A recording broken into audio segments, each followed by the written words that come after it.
Laurent Burton, bonjour. Bonjour. Merci d'accorder cet entretien à l'agence Info Libre.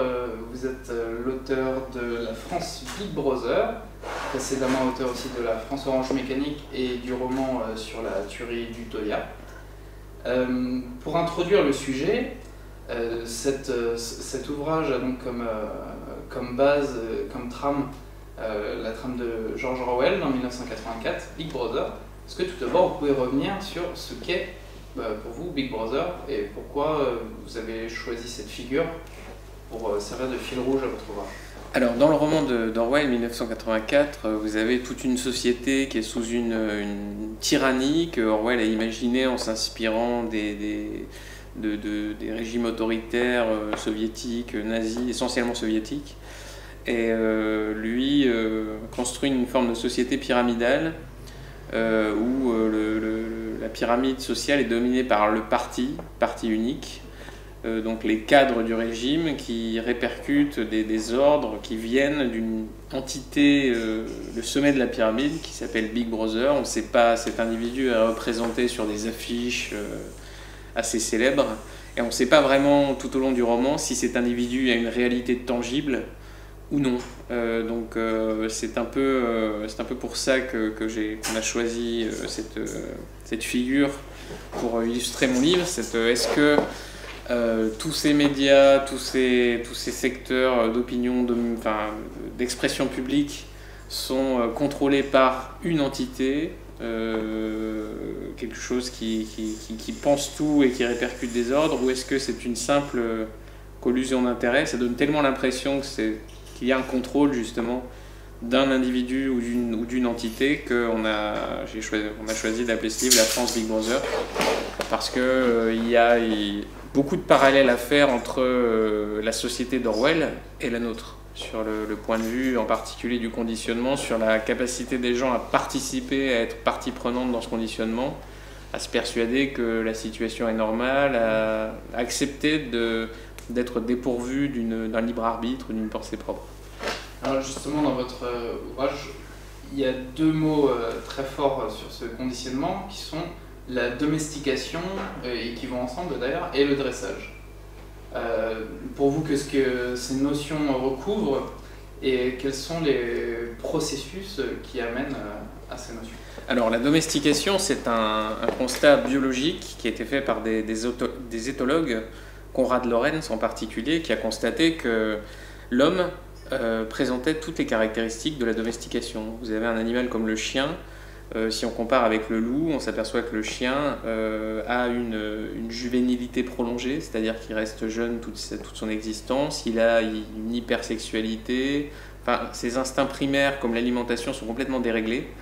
En gros, comme on pourvoit à ses besoins, on le protège, on le nourrit, on gère même sa reproduction, il n'a plus besoin de conserver ses instincts de survie, comme le loup, donc, qui lui permettrait de survivre à des situations extrêmement difficiles. En gros, voilà, en gros, il est privé de sélection naturelle, donc il devient adapté et dépendant à un maître.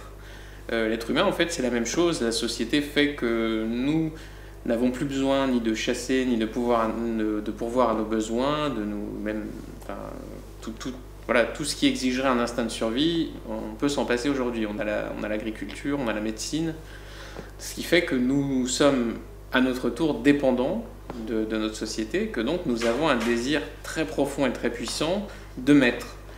Le maître, peut-être, on peut l'appeler Dieu, on peut l'appeler Big Brother, on peut l'appeler l'État. En tout cas, il y a une volonté claire chez l'être humain de remettre nos responsabilités à quelque chose de supérieur. Et donc ça crée un état d'anxiété, d'instabilité très puissant, puisque nous ne dépendons pas de nous-mêmes.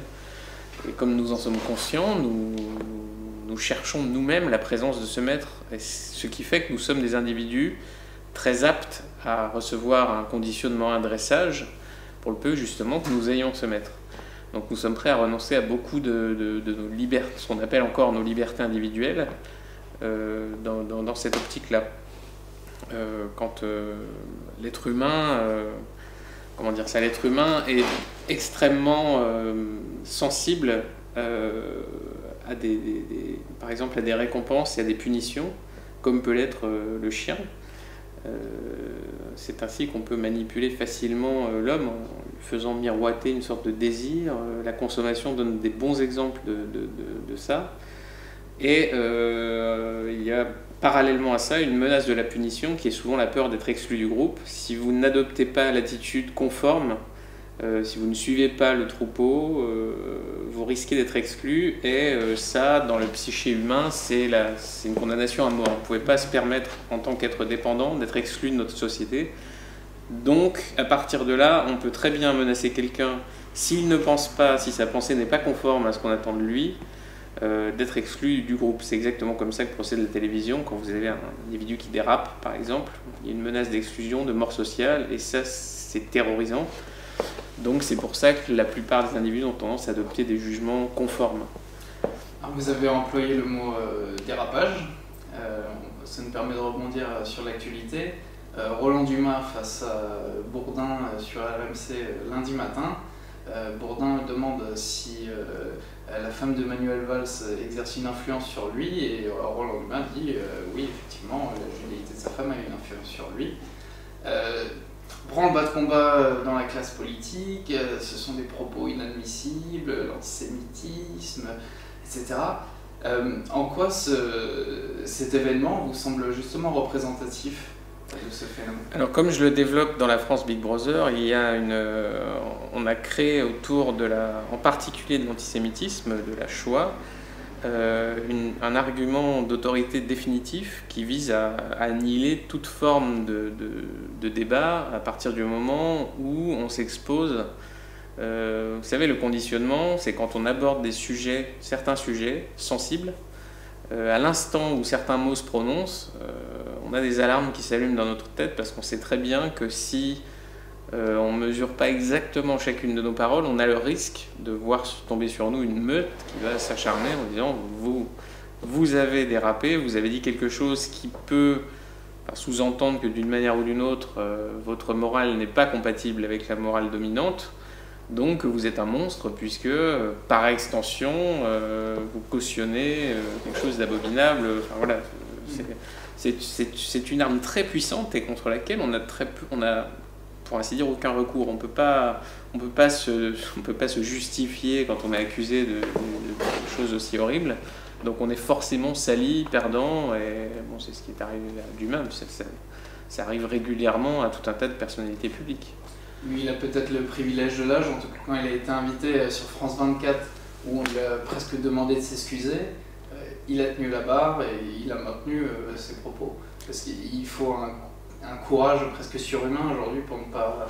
disons que oui, il peut se le permettre, parce qu'effectivement, il a déjà, si je ne me trompe pas, il a déjà été accusé de ce genre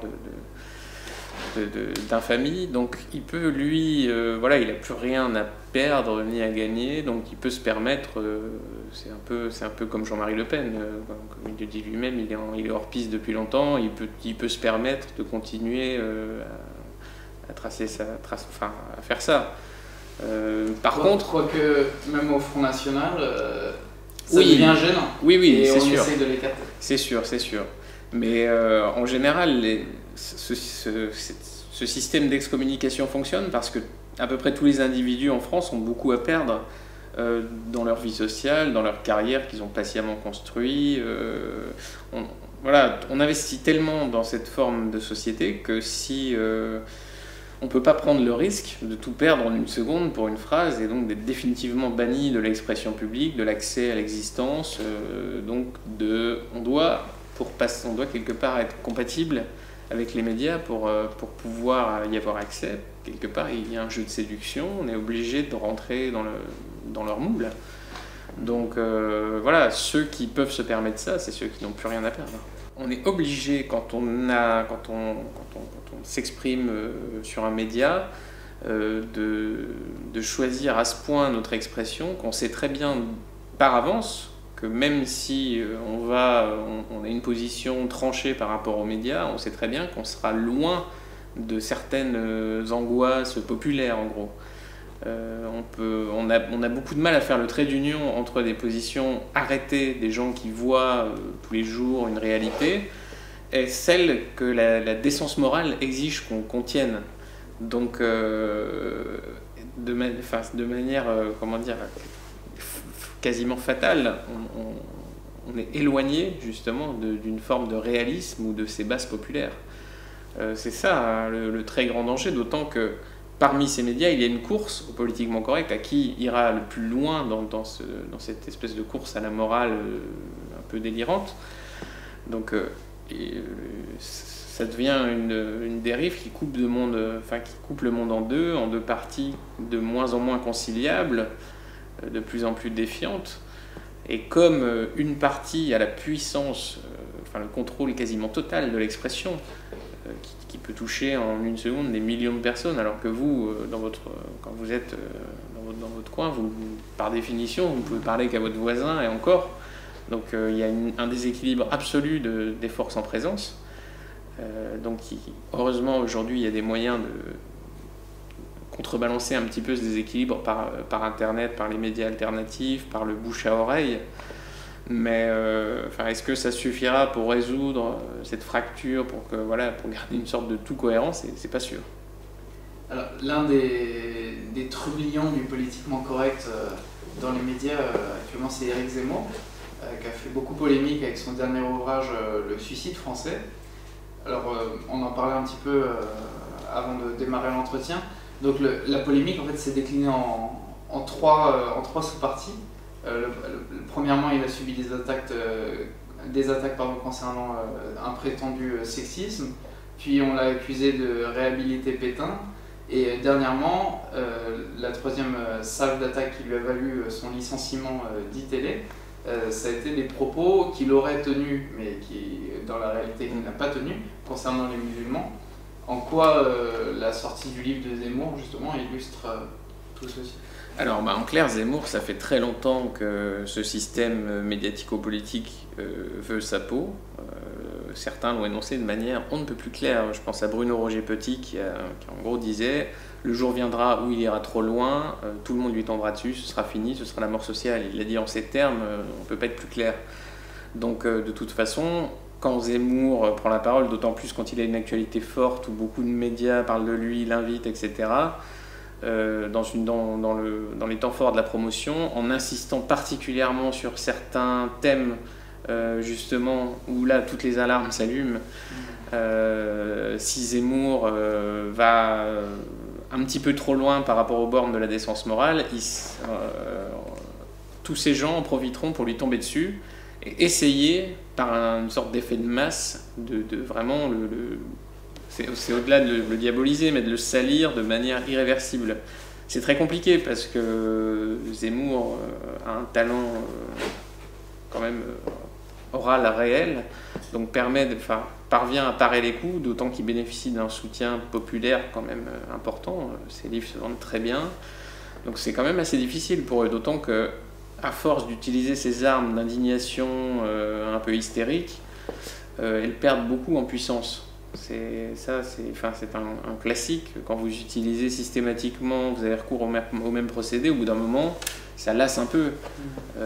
Alors, ça impressionne toujours, parce que quand on sous-entend l'abominable, soutien de Vichy, Pétain, alors là, vous avez...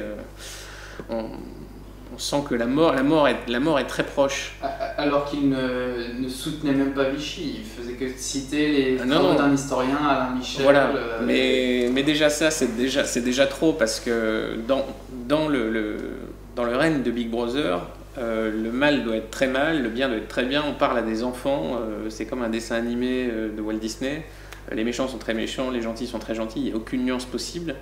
Et donc à partir du moment où vous essayez de nuancer sur des choses qui sont officiellement diaboliques, c'est que déjà vous êtes un artisan du diable, vous êtes un complice, donc vous risquez, vous êtes déjà condamnable. C'est la loi du soupçon. Alors c'est même plus des procès d'intention, des procès d'inconscient qu'on vous fait. C'est que si vous ne prenez pas une position immédiatement claire, totalement soumise à l'idéologie dominante, vous êtes déjà condamnable. Malheureusement, l'agence Infolibre subit aussi ce genre d'attaque parce qu'on refuse de rentrer justement dans cette diabolisation.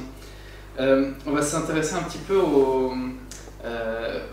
au processus de conditionnement qui vise à justement faire en sorte que la réception des citoyens ils le fassent conformément à la entre guillemets volonté de Big Brother.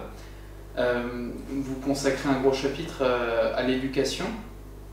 Est-ce que vous pouvez nous expliquer en quoi le système de l'éducation nationale actuellement favorise justement ce processus de domestication? Et dans un second temps, quelles seraient selon vous plutôt les pistes à explorer pour davantage stimuler l'esprit critique des gens qui leur permettraient de voir clair au travers de cette programme? Alors, l'éducation nationale, justement, c'est vraiment un exemple type de dressage assez stupide de réaction à des faits divers, etc., où on apprend aux enfants une indignation, justement, cette indignation artificielle de la télévision, c'est-à-dire qui doit primer sur toute logique. Quand vous avez un fait, il faut immédiatement hurler, pleurer, arracher ses vêtements, se rouler par terre, ça n'a aucun sens. On programme les individus à des réactions, une sorte de prêt-à-penser qui devront illustrer tout au long de leur vie, au lieu de leur apprendre, de leur donner simplement de la culture, des arguments, des contre-arguments, de quoi développer leur pensée eux-mêmes. Là, c'est plus du tout comme ça que l'éducation nationale procède. C'est qu'il faut absolument avoir la pensée dogmatique unique du régime, sans quoi vous n'avez aucune... vous serez puni, vous serez montré du doigt. C'est terrifiant d'enseigner comme ça des mouvements de masse, d'applaudir comme ça, d'inciter justement à la massification de la raison. L'éducation nationale le fait très bien, mais moi c'est quelque chose que je trouve vraiment... là pour le coup vraiment totalitaire. Ces manières de faire, le fait de flatter justement les individus qui font les déclarations les plus conformes possibles, avec le plus de convictions affichées possibles, en disent très long sur ce régime, même si c'est pas un blog, il y a beaucoup de professeurs qui évoluent. Oui, voilà, c'est une standardisation de la pensée qui est effrayante. Même si il y a, je pense, de plus en plus de professeurs qui évoluent, qui s'opposent par leurs moyens à tout ça, mais quand même, il y a un mécanisme d'appareil qui a tendance à broyer les résistances. Et, comme on le disait, à partir du moment où vous êtes suspect, pointé du doigt pour... la libre pensée, ça n'existe pas.